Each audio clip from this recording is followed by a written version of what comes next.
आज कॅबिनेटमध्ये आमच्या आरोग्य विभागाच्या माध्यमातून जो प्रस्ताव माननीय मुख्यमंत्र्यांकडे गेलेला होता, ज्यामध्ये निर्बंध कमी करण्याच्या संदर्भात जी नस्ती आहे किंवा फाईल आहे त्याच्यावर माननीय मुख्यमंत्र्यांनी मान्यता दिलेली आहे. आणि त्यामध्ये 15 ऑगस्टपासून मोठ्या पद्धतीनं ज्या शिथिलता दिलेल्या आहेत त्या संदर्भात जो आत्ता निर्णय झालेला आहे त्या संदर्भात मी या ठिकाणी सांगू इच्छितो. सर्वात महत्त्वाचं म्हणजे लोकल ट्रेन्स याबाबत आता डबल डोस आणि दुसऱ्या डोस नंतरचे 15 दिवस असणं आवश्यक आहे, अशा 14 दिवस असणं आवश्यक आहे अशा व्यक्तींना प्रवास करणं त्या ठिकाणी मान्य केलेलं आहे, अनुज्ञेय झालेलं आहे. आणि त्यामध्ये आता त्यांचं स्वतःचं ओळखपत्र आणि डबल डोस घेतल्याचं प्रमाणपत्र हे जर त्या ठिकाणी दाखवलं तर मासिक आणि त्रैमासिक पासेस इश्यू करण्याच्या सूचना रेल्वे विभागाला देण्यात आलेल्या आहेत. आणि एक नक्की आहे की अशा पद्धतीनं न वागता तशा बळजबरीनं कोणी प्रवास करण्याचा प्रयत्न केला तर 500 रुपये दंड आणि 1860 IPC खाली कारवाईसुद्धा होऊ शकते. दुसरा महत्त्वाचा आहे उपाहारगृह, म्हणजे सर्व रेस्टॉरंट्स यांना 50% आपण मान्यता देण्यात आलेली आहे त्यांच्या कॅपॅसिटीच्या. आणि खुल्या प्रांगण लॉनमध्ये त्याच ठिकाणी होणारे जे विवाह सोहळे आहेत त्यामध्ये जे खुल्या प्रांगणात होतील विवाह सोहळे त्याला 200 मॅक्झिमम अलाउड केलेले आहेत. आणि हॉलमध्ये जी सिटिंग कॅपॅसिटी असते त्याच्या 50% त्या ठिकाणी अलाउ केलेले आहेत किंवा 100 याच्यापेक्षा जास्त नव्हे अशा पद्धतीनं मंगल कार्यालयांमध्ये मान्यता देण्यात आलेली आहे. त्याचबरोबर जे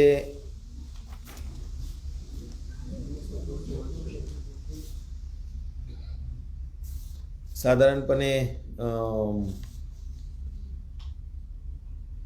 कार्यालय आहेत त्या सर्व कार्यालयांमध्ये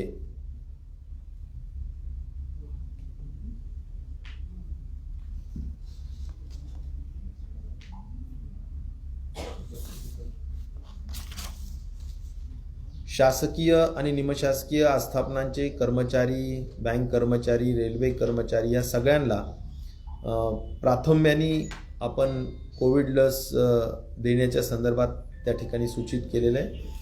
आणि असंही सांगितलं आहे की खाजगी आणि औद्योगिक आस्थापनांच्या कर्मचारी आणि व्यवस्थापनाचे ज्यांनी कोविड लसीकरण म्हणजे पूर्ण झालेले असेल अशा आस्थापनांना पूर्ण क्षमतेने सुरू करण्याची परवानगी त्या ठिकाणी देण्यात आलेली आहे. त्याचबरोबर खाजगी जे कार्यालय आहेत त्या खाजगी कार्यालयामध्ये 24 तास खाजगी कार्यालय चालू राहू शकतील. हा एक महत्त्वपूर्ण निर्णय आहे, कारण एकाच वेळी गर्दी करण्यापेक्षा या खाजगी कार्यालयांनी त्यांच्या गरजेप्रमाणे एका सत्रामध्ये 25% लोक जर उपस्थित ठेवले तर त्या पद्धतीनं ते स्टॅगर्ड पद्धतीनं उपस्थिती ठेवून आपल्याला खाजगी कार्यालय चालू ठेवता येतील अशीही त्या ठिकाणी सूचना करण्यात आलेली आहे. सर्व जेवढे काही शॉप्स आहेत ते सर्व शॉप्स आपण 10 वाजेपर्यंत सुरू ठेवण्याची परवानगी देण्यात आलेली आहे. त्याचबरोबर जे सिनेमा आणि मल्टीप्लेक्स आहेत त्यामध्ये पुढील आदेश येऊपर्यंत तूर्त तरी सुरू करण्याची परवानगी नाही. कुठलेच नाही, सिनेमागृह नाही, नाट्यगृह नाही, मल्टीप्लेक्स नाही. धार्मिक स्थळांमध्ये देखील तूर्त बंदी आहे पुढील आदेशापर्यंत. साधारणपणे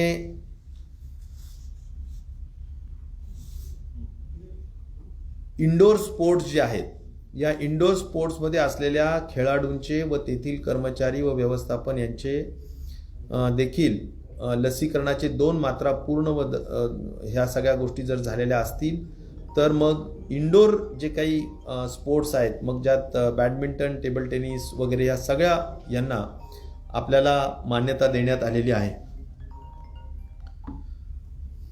त्याचबरोबर सगळ्यात महत्त्वाचं मला या ठिकाणी एक सूचित करावायचं आहे की जे तिसरी वेव्हच्या अनुषंगाने महाराष्ट्रामध्ये एकूण उत्पादित होणाऱ्या लिक्विड मेडिकल ऑक्सिजन हे 1300 मेट्रिक टन आहे. त्यामध्ये औद्योगिक क्षेत्राने आणखीन एक 200-300 मेट्रिक टन आपण वाढवू अशा पद्धतीचं खात्री दिली आहे आणि त्या पद्धतीने त्यांनी वाढही केलेली आहे. आणि PSA जे प्लांट्स आहेत, त्या PSA प्लांट्स एकूण जवळजवळ 450 प्लांट्सच्या ऑर्डर्स देण्यात आलेल्या आहेत. त्यापैकी 141 आज प्रत्यक्षात सुरुवात झालेली आहे ऑक्सिजन निर्मितीच्या कामाला. या सगळ्यांचं जरी आपण पूर्ण क्षमतेने जरी वापर झाला तरी 1700 ते 2000 मेट्रिक टन पर्यंत ऑक्सिजन आपल्याला मॅक्झिमम उपलब्ध होऊ शकणार आहे. केंद्र शासनाने ज्या तिसऱ्या वेव्हच्या संदर्भात सांगितलेलं आहे की दुसऱ्या वेव्हचा जो पीक होता त्याच्या 1.5 पटीपर्यंतची व्यवस्था करा अशा स्वरूपाने सूचित केल्या कारणाने जवळजवळ 3800 मेट्रिक टन पर्यंत ऑक्सिजन लागू शकणार आहे. अशा परिस्थितीमध्ये एक महत्त्वपूर्ण निर्णय आज असा झाला की 700 मेट्रिक टन पर डे ज्या दिवशी तिसऱ्या वेव्हमध्ये लागेल त्या दिवशी ताबडतोबीनं महाराष्ट्रभरात स्ट्रिक्ट लॉकडाऊन ऑटो मोडमध्ये करण्यात येईल. त्यामुळे कारण ऑक्सिजन ही इतर राज्यांमध्ये सुद्धा मोठ्या पद्धतीनं लागत असल्या कारणाने केंद्राकडून किती मदत होऊ शकेल वेळेवर हे सांगता येणं आज शक्य नसल्यामुळे आज या संदर्भात सुद्धा आपण निर्णय घेण्यात आलेला आहे. साधारणपणे शॉपिंग मॉल्सच्या बाबतीत पूर्ण आठवडाभर 10 वाजेपर्यंत शॉपिंग मॉल सुरू ठेवण्यास हरकत नाही अशा पद्धतीच्या मान्यता देण्यात आलेली आहे. परंतु सर्व महाराष्ट्रभर, हे मी सांगतो हे सर्व महाराष्ट्रभर, कुठल्याही एखादा जिल्हा वगळलेला नाही, सर्व जिल्हे आहेत आणि त्यामुळे शॉपिंग मॉल्स मान्य केलेले आहेत. 10 वाजेपर्यंत मान्य केलेले आहेत. परंतु त्यामध्ये जाणारे जे ग्राहक आहेत त्यांनी मात्र डबल डोस घेण्याची आवश्यकता आहे आणि डबल डोस दुसरा डोस घेतल्यानंतर सुद्धा 14 दिवस त्यांनी पूर्ण करण्याची आवश्यकता देखील आहे. तसं सर्टिफिकेशन दाखवणाऱ्या व्यक्तींना मॉल्समध्ये जाण्यासाठी कुठलीही अडचण नाही. बिलकुल बिलकुल. मात्र नाही, तसं नाही अलाउड. दुकानांना मात्र जे काही कर्मचारी आहेत, व्यवस्थापनमध्ये काम करणारे लोक आहेत, त्यांनी सुद्धा संपूर्ण त्यांचे डबल डोस झाले असायला हवे असं दुकानांच्या बाबतीत मात्र मान्यता देण्यात आलेली आहे. सगळ्यात महत्त्वाचं रेस्टॉरंट्सच्या बाबतीत म्हणजे उपाहारगृहांच्या बाबतीत जे लोक त्या ठिकाणी भोजनासाठी किंवा रेस्टॉरंटमध्ये जेवण्यासाठी आलेले असतील त्या लोकांना वेटिंग पिरियड जो काय असेल त्यावेळी सुद्धा मास्क घालणं कंपल्सरी आहे. पूर्ण उपाहारगृह सुद्धा पूर्ण सॅनिटाईज करणं आवश्यक आहे. वेटर्सने मास्क घालणं आवश्यक आहे. संपूर्ण रेस्टॉरंटच्या अनुषंगाने त्यांची जी बसण्याची व्यवस्था आहे ती पण सोशल डिस्टन्सिंगच्या अनुषंगाने असणं आवश्यक आहे. आणि या सगळ्या गोष्टी आणि सगळे मॅनेजमेंट आणि काम करणारे कर्मचारी सर्वांनी डबल डोस घेण्याची आवश्यकता आहे. या अटी शर्तीवरच रेस्टॉरंट्सला परवानगी देण्यात आलेली आहे. सर्व रेस्टॉरंट्स 10 वाजेपर्यंत सुरू राहू शकतील. Restaurant 50% capacity. त्याचबरोबर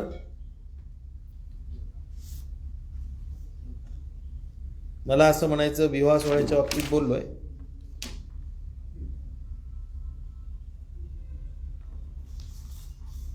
शाळा आणि कॉलेजेसच्या संदर्भात नोटिफिकेशनमध्येच आम्ही स्पष्ट केलेलं आहे की त्या विभागाचे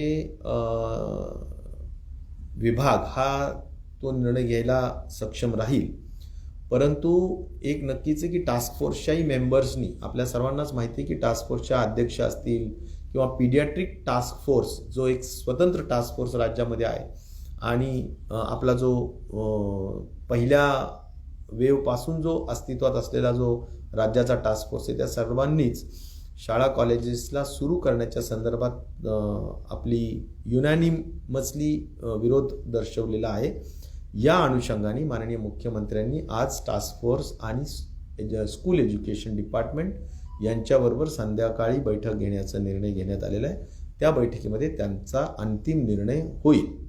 त्यामुळे शाळेच्या बाबतीत जो काही निर्णय आहे तो आज रात्री कदाचित त्या संदर्भातला डिक्लेरेशन होईल किंवा उद्या सकाळपर्यंत त्याच्या संदर्भातला डिक्लेरेशन होईल. परंतु त्याच्याही बाबतीतली माननीय मुख्यमंत्री आणि आरोग्य विभाग आणि शिक्षण विभाग या संदर्भातली बैठक होईल.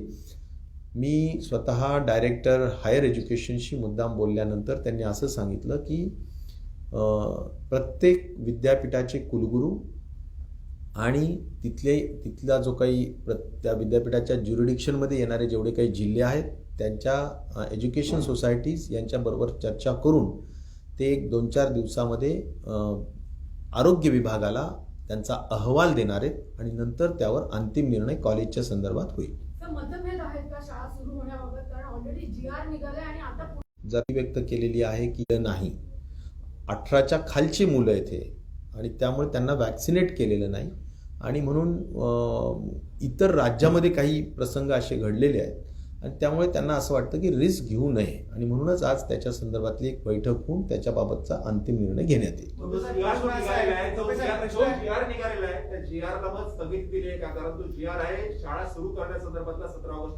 मला असं वाटतं फक्त 11वी-12वीच्या संदर्भात ग्रामीण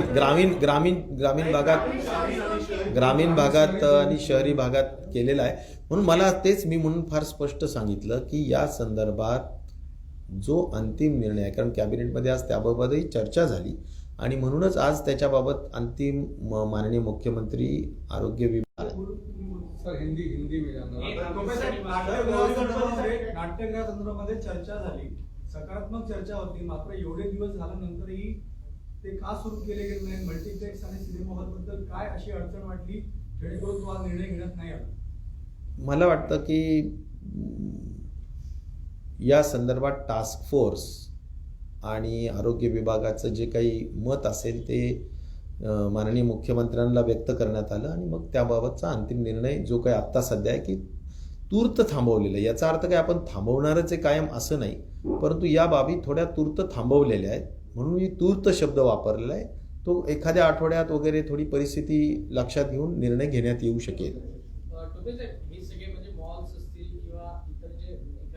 ते जो लोकलसाठी पास देण्यात येणार आहे तो युनिव्हर्सल पास म्हणून सगळीकडे आपल्याला एंट्री मिळणार आहे का? आता तुम्ही ज्या त्या ठिकाणी रेस्टॉरंट असतील किंवा मॉल्स असतील, मेट्रो मोनो इतर त्या ठिकाणी, तर ते कसं म्हणजे 2 डोस वाल्यांना इतर ठिकाणी कसं आयडेंटिफाय करणार? नाही, मला असं वाटतं की प्रत्येकाजवळ आपलं 2 डोस असल्याचं सर्टिफिकेट असतंच, ते दाखवावं, तीच आयडेंटिटी राहील, बाकी दुसरा काही विषय नाही. रेल्वेसाठी जो QR कोड आहे तोच वापरला जाणार आहे?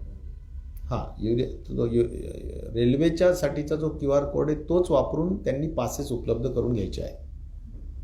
हॉटेलमध्ये जे कर्मचारी असतील किंवा मॉल्समध्ये जे राहणारे लोक असतील त्यांना 2 डोस घेणं कंपल्सरी असेल, तर त्याची चेकिंग कशी होणार आहे? मॉल्समध्ये येणाऱ्या ग्राहकांनी 2 डोस घेतलेत का? हॉटेलच्या कर्मचाऱ्यांनी 2 डोस घेतलेत का?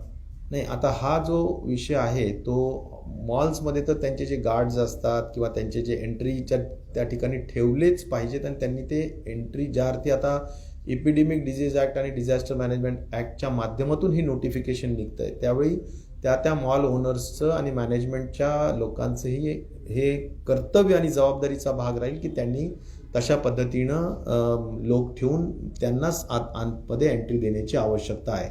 रेस्टॉरंटच्या संदर्भात सुद्धा मालकांची ही जबाबदारी राहील की ज्या गोष्टी अटी आणि शर्ती म्हणून टाकलेल्या आहेत आणि त्या अटी शर्तीला अधीन राहूनच त्यांनी रेस्टॉरंट्स उपाहारगृह चालू करायचे आहेत. जर ते त्यांनी न पाळता तसेच जर का उपाहारगृह चालू केले तर ते निश्चित प्रकारे कारवाईस पात्र राहतील आणि त्यांच्यावर त्यांचं रेस्टॉरंट बंद करण्या इतपत किंवा शॉप ॲक्ट खाली शॉप्स बंद करण्या इतपत कारवाई केली जाईल. खासगी कार्यालयामध्ये दोन्ही डोस कर्मचारी झालेले आहेत ते पूर्ण क्षमतेने सुरुवात केली. बिलकुल ज्यांचे 2 डोस झालेले आहेत त्यांना खासगी कार्यालयामध्ये कुठेही अडचणीचा कुठलाही विषय नाही. डोस झाले नसतील तर खासगी कार्यालयात कर्मचारी काम करतील.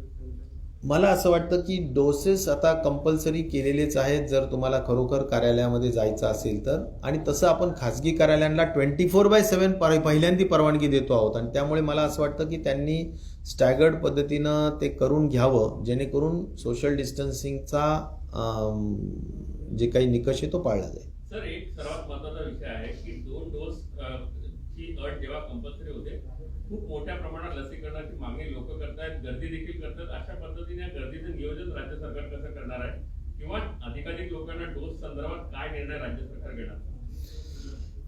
आज मंत्रिमंडळात सुद्धा प्रत्येक जिल्ह्याच्या पालकमंत्र्यांची अशा अपेक्षा आहे की आमच्या जिल्ह्यामध्ये अधिक जास्तीची लसीकरण व्हावं आणि त्या दृष्टिकोनातून प्रत्येकाची मागणी होती. परंतु शेवटी केंद्र सरकारकडून मिळत असलेली जेवढी मात्रा आहे, जेवढी संख्या आहे डोसेसची तेवढ्याच पद्धतीनं आपण देत असतो. त्यातल्या त्यात पुन्हा सेकंड डोससाठी पहिलं प्राधान्य दिलं पाहिजे अशा पद्धतीचं सर्वसाधारण सुद्धा एक निकष असतोच आणि तो असायलाच हवा. त्या दृष्टिकोनातून आज कोवॅक्सिन असो, कोविशिल्ड असो याची खूप मोठ्या पद्धतीनं सेकंड डोसची ड्यू डेट्स आहेत. परंतु त्या ड्यू डेट्स झालेल्या असताना सुद्धा आज केंद्र शासनाकडून तेवढ्या मोठ्या पद्धतीनं लसीकरणाला त्याची ती मात्रा आहे तेवढी उपलब्ध होत नाही आणि त्यामुळे खऱ्या अर्थाने सिंगल डोसवाल्यांना सुद्धा आपल्याला थोडं थांबवावं लागत आहे आणि सेकंड डोसला अगोदर प्राधान्य द्यावं लागत आहे. सर, हिंदी में जानना चाहेंगे कि आज किस तरीके से मंत्रिमंडल में फैसला हुआ है? मंत्रिमंडल में आज जो निर्णय हुआ हमारे आरोग्य विभाग के माध्यम से जो फाइल थी जिसमें टास्क फोर्स और हेल्थ डिपार्टमेंट के जो सूचनाएं थे उसमें माननीय मुख्यमंत्री जी ने उसको मान्यता दी और वह मान्यता देने के बाद कैबिनेट में भी उसकी चर्चा हुई. तो ख़ास तौर पर मैं ये कहना चाहूँगा कि ट्रेन्स को अभी पैसेंजर्स को अलाउ करने वाले हैं, लेकिन एक कंडीशन पे अलाउ होगा कि 2 डोसेस उन्होंने लेना चाहिए और सेकेंड डोज के बाद 14 दिन होना ज़रूरी है. उनका आइडेंटिफिकेशन कार्ड और जो डोसेस लिए गए हैं उसका सर्टिफिकेशन, इसका वैलिडेशन ये रेलवे डिपार्टमेंट करेगी और वो वैलिडेशन के माध्यम पे अभी वीकली और यानी 3 वीक तक का पासेस वो इशू करने का निर्णय हुआ है और इसलिए वो पासेस इशू किए जाएंगे और जिनके पास यह सब पासेस है उन्हीं को अंदर बैठने की अनुमति रहेगी. सेकंड मुद्दा है सभी शॉप्स 10 o'clock तक, आज तक 8 बजे तक थे लेकिन अभी 10 बजे तक खुले रहने की अनुमति दी गई है. सभी शॉप्स के ओनर्स ने उनके कर्मचारियों को और उनके मैनेजमेंट को 2 डोज देने चाहिए, यह भी कंडीशंस रहेगी. रेस्टोरेंट्स के हद तक सभी जो कर्मचारी हैं वहाँ पर की जो मैनेजमेंट है उन्होंने भी 2 डोज लेना बंधनकारक है या उनको कंपल्शन है. उनके जो वेटर्स हैं उन्होंने भी 2 डोज लेना ज़रूरी है और जो बैठने की जो व्यवस्था है वह भी इस तरह की होना चाहिए कि सोशल डिस्टेंसिंग मेंटेन हो. जो वेटिंग में लोग रहेंगे उन्होंने भी मास्क पहनना ज़रूरी है और सभी उपहार गृह में सैनिटाइजेशन होना भी बहुत ज़रूरी है. यह सभी कंडीशंस के ऊपर ही उनको अनुमति दी गई है।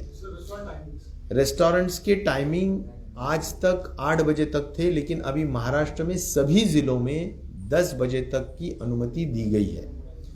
मॉल्स, जो सभी लोगों की एक उत्सुकता थी कि कब शुरू होंगे, तो 15 अगस्त के बाद मॉल्स भी शुरू होंगे और मॉल्स में जाने के लिए सभी जो ग्राहक है उनको 2 डोज लेना कंपल्शन है। उसका सर्टिफिकेशन एंट्री पॉइंट पे दिखाना कंपल्शन है, तभी वो उनको मॉल्स में एंट्री दी जाएगी।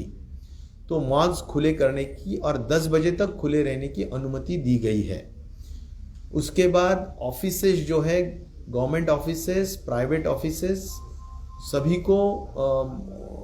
सभी के लिए अभी पूरी तरह से खोलने की अनुमति दी गई है। प्राइवेट जो ऑफिसेस है उनको 24 आवर्स खुले रखने की भी अनुमति दी गई है। उनको जो स्टैगर्ड तरीके से 25% हर सेशन, हर जो सत्र होता है उसमें अगर उन्होंने उपस्थिति रखे तो सोशल डिस्टेंसिंग भी मेंटेन होगा और कोविड अप्रोप्रिएट बिहेवियर भी ठीक से उन्होंने अनुपालन करना ज़रूरी होगा। उसके बाद जो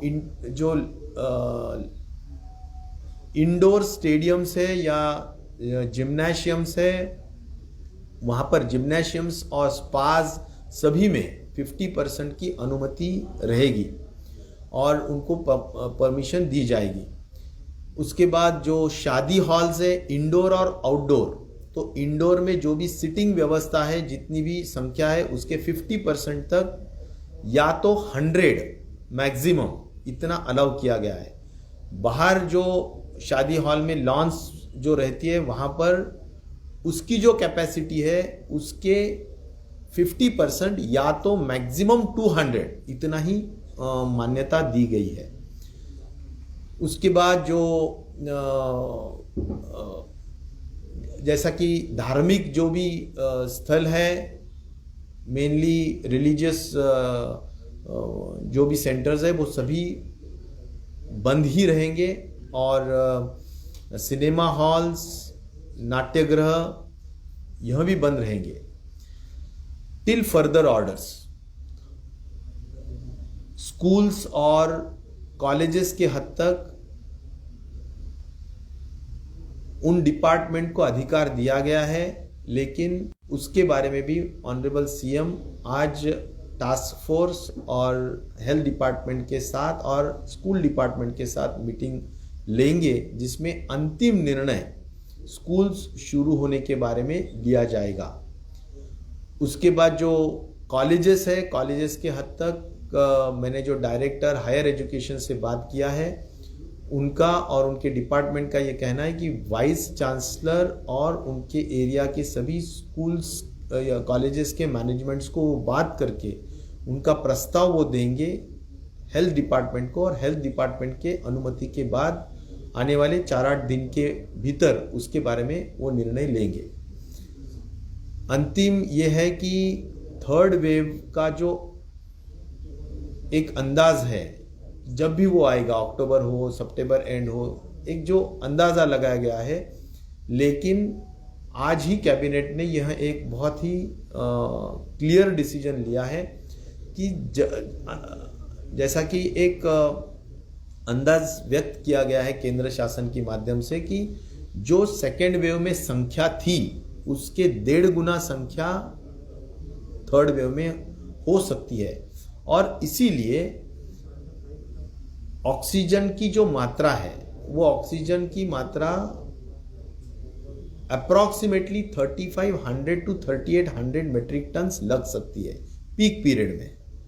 आज महाराष्ट्र में 2000 मेट्रिक टन तक मैक्सिमम हम, यानी जो 1300 मेट्रिक टन तक जो हमारी जो परिस्थिति थी उसको हम और 700 मेट्रिक टन से LMO यानी लिक्विड मेडिकल ऑक्सीजन से की भी मात्रा बढ़ा है, और PSA जो एटमॉस्फेरिक ऑक्सीजन को हम कन्वर्ट करने की जो प्लांट्स लगाए गए हैं करीबन 450 प्लांट्स की ऑर्डर्स दिए गए हैं, उसमें से 150 प्लांट्स अभी एस्टैब्लिश हुए हैं और कार्यान्वित हुए हैं।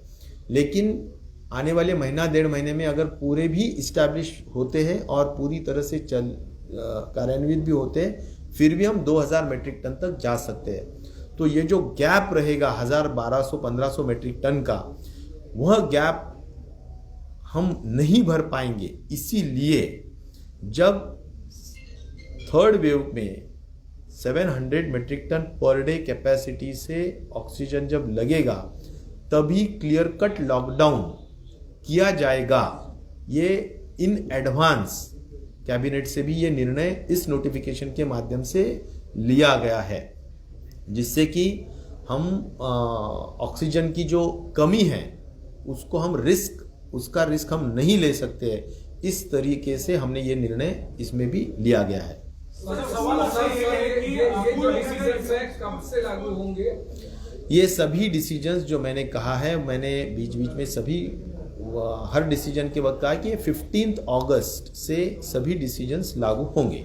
महाराष्ट्र में महाराष्ट्र में सभी डिस्ट्रिक्ट्स में यह डिसीजंस लागू होंगे। टास्क फोर्स का ये ओपिनियन है कि स्कूल्स इतने जल्दी शुरू नहीं होने चाहिए, क्या टास्क फोर्स का ये ओपिनियन है जिसकी वजह से मीटिंग बुलाई जा रही है? क्योंकि ऑलरेडी एजुकेशन डिपार्टमेंट की तरफ से जीआर इशू किया है और कौन सी कमेटी इसका डिसीजन लेगी वो भी उन्होंने बताया। टास्क फोर्स ने निश्चित तौर पर यूनानिमसली उन्होंने कहा है कि स्कूल्स कॉलेजेस एक्चुअली नहीं खोलने चाहिए। तो थोड़ा जो स्कूल और higher and technical education department में जो दो अलग अलग ओपिनियंस आ रहे हैं, इसीलिए माननीय मुख्यमंत्री जी ने आज शाम को ही इस बारे में मीटिंग बुलाई है, जिसमें टास्क फोर्स रहेगा, स्कूल एजुकेशन डिपार्टमेंट रहेगा और स्वास्थ्य डिपार्टमेंट के भी हमारे अधिकारी, आला अधिकारी रहेंगे और जो डिसीजन होगा वो डिसीजन अंतिम रहेगा। नहीं, कोऑर्डिनेशन की बात नहीं है। हर एक ऑर्गेनाइजेशन को अपनी अपनी बात रखना बिल्कुल उनका अधिकार है। जो प्रीवियस नोटिफिकेशन निकला था उसमें हमने बहुत क्लियरली कहा था कि स्कूल एजुकेशन डिपार्टमेंट और हायर एजुकेशन डिपार्टमेंट, यह डिपार्टमेंट उनके स्वतंत्र निर्णय लेंगे।